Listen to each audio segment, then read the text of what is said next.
Andrew, for those updates as we continue to feel the impacts of Tropical Storm Debby. We want to show you how the rain and wind has affected our area. Yeah, as we know, we've seen it in spots. We've seen roads being flooded right now. Let's check in with our Shay Schrader, who's joining us live from Liberty City in Savannah. And Shay, we're hearing this is some of the worst flooding that we're seeing so far in the city. Yes, and this has kind of historically been a pinch point in the city of Savannah. We're at the intersection of 2nd and Comet Street, and as you can kind of see behind me, I'll step out really quickly. The road is completely underwater to the point that there have been folks at the Savannah Fire Department going through and kind of trying to see what's going on here. They've been in waders, manhole covers have popped out, and then about a block over there was somebody that had to be rescued from their home from these floodwaters. And of course, the main concern is, how is this going to get unflooded per se before we see some of these other bans come through from Tropical Storm Debby? But to kind of talk about this, joining me now is the fire chief of the Savannah Fire Department, Elsie Kitchen. Elsie, thank you so much for joining me here today. How have y'all been doing these last couple days? We've been doing good. Crew's been out helping the citizens in any way we can.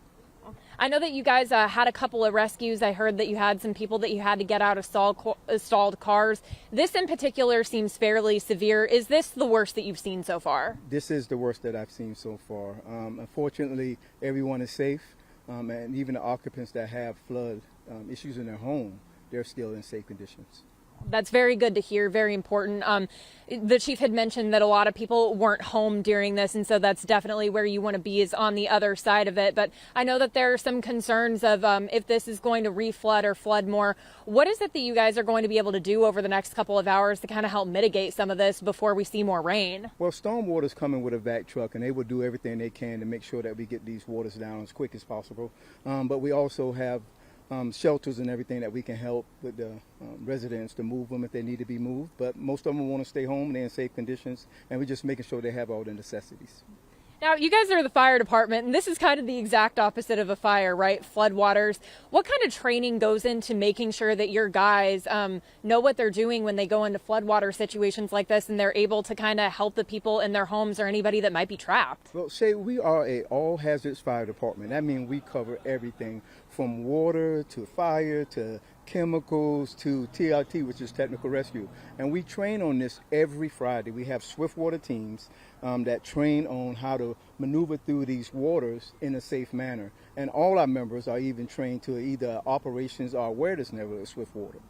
So you guys are there and ready to respond. But over the next, even 24 hours with Tropical Storm Debby, city leaders have been urging people to stay at home if they don't have to be out and about. But what's your message to anybody that might run into trouble over the next day or so? If you need help, call 911. We'll be there, and make sure that you stay home if you can. And if you see anything that's unsafe, report it.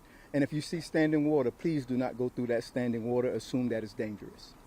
I can attest to that. We've seen a lot of people stall out their cars today and things like that. And I know you guys have had to rescue people from cars as well. Chief, thank you so much for being here. We really appreciate it. For now, I am going to send it back to the studio. Live in Savannah, Shay Schrader, WTOC News. A lot of